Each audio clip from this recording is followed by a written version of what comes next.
INEC has no explanation for how they got their results for the Nigerian presidential election. On Friday, at the Presidential Election Petition Tribunal, the INEC lawyer almost made a monumental blunder. He was quoting a Nigerian Tribune article, that claimed that there will no longer be electronic transmission of results. The article title says, "We won't transmit raw figures of election results, INEC chairman." But upon further reading, it goes on to clarify what the INEC chairman said. What he meant was they would not transmit the total scores of results from the polling units. But in the same article, the chairman confirms that the pictures of the election results, that's the snapshots, would be uploaded on the INEC server for everybody to see. That will be uploaded on the IRF portal. But the important takeaway from this is, why would the INEC lawyer bring up this line of defense? If you think about it, he's trying to defend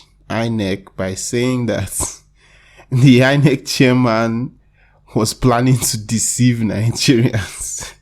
That just 2 days to the election, he changed his entire guidelines and said he's not transmitting results anymore. That's just ridiculous. For the INEC lawyer to go with this kind of narrative shows that they don't know how they are going to defend the results in court. Obi King to ease no eye, coming out with the music to ease your mind. Hi guys, it's Obi King once again in the house with another video for you guys. A lot has happened in the past few weeks. Peter Obi is still drawing crowds everywhere he goes and is still being a thorn in the side of the opposition. Despite them not allowing the tribunal to be aired on TV, is still the subject of a lot of discussion. And a lot of what Peter Obi's lawyers have been doing for these past few weeks has been presenting evidence. And there is a whole lot of evidence. The evidence is basically the entire election because they are presenting every single result they can lay their hands on. INEC has objected to every single piece of evidence that Peter Obi has presented. Not only are they rejecting the result, they are rejecting the certified true copies that they themselves issued to Labour Party. Well, it's quite surprising that the documents INEC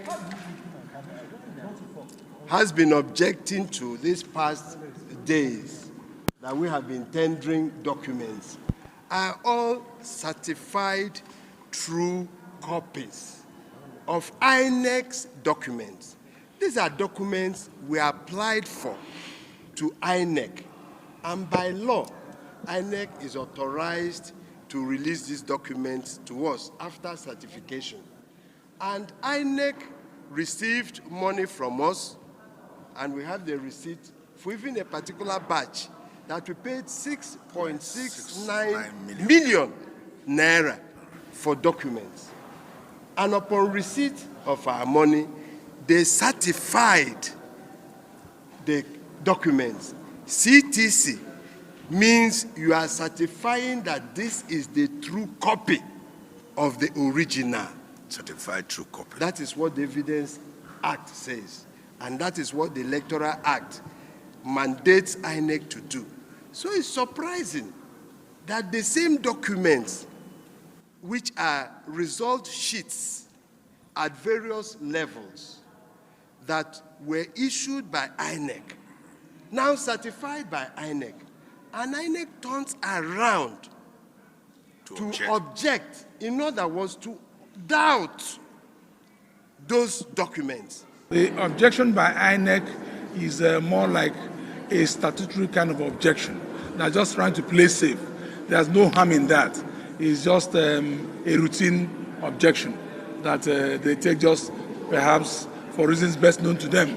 But the documents standard are actually documents, certified true copy of documents procured by from INEC, which we duly paid for. So for me, there's nothing to bother about. And even worse is that INEC has not given, they are still yet to give Labour Party and Peter Obi all the results that they requested. If INEC is claiming that their results, were sacrosanct, their results were the perfect representation of what happened in the election, then why are you withholding a lot of the results from those that asked for them? Like, they should be ready. There is no excuse that you can really give for why you're not handing it over. And Peter Obi's lawyers were so intelligent that they actually envisioned this, and one of their grounds for their petition is that INEC is not giving us the results we're asking for. I really wish this tribunal was transmitted live. I'm of the opinion that the revelations in the tribunal will be more interesting than the ruling itself. Like,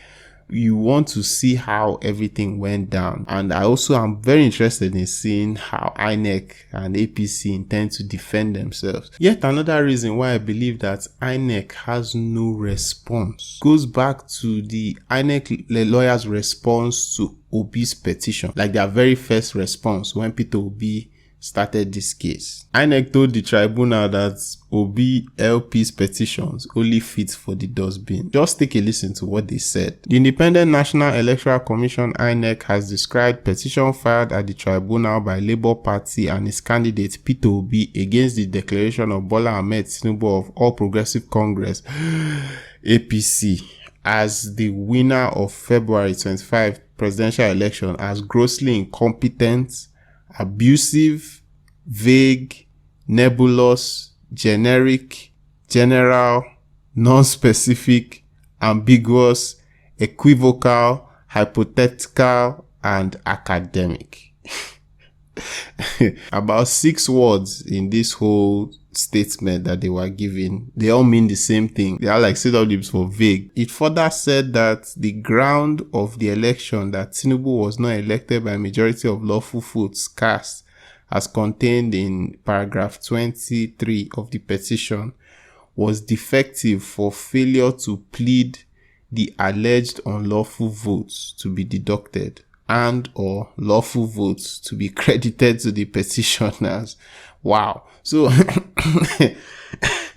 imagine what INEC was saying in their defense was that Peter Obi did not come out with the exact number of votes that were taken from him and the exact number of votes that were added to Tinubu, and that's why their case should not be considered by the courts. Peter Obi and Labour Party did not conduct the election. You did. Like, you are the one that is supposed to be coming out with the figures to confirm why Tinubu won. That blows my mind, honestly. Like, as a response, that really blows my mind. And it goes on to show me that they really don't have an adequate response. So in conclusion, we're still waiting for INEC, to give us the replies, give us the response, give us the reasons, why you went ahead to declare Bola Ahmed Tinubu president in the middle of the night. I even heard the INEC chairman was summoned to court, in the PDP case, and he refused to come, instead sending a representative. There is little transparency on the part of INEC as it stands, and this is a big problem because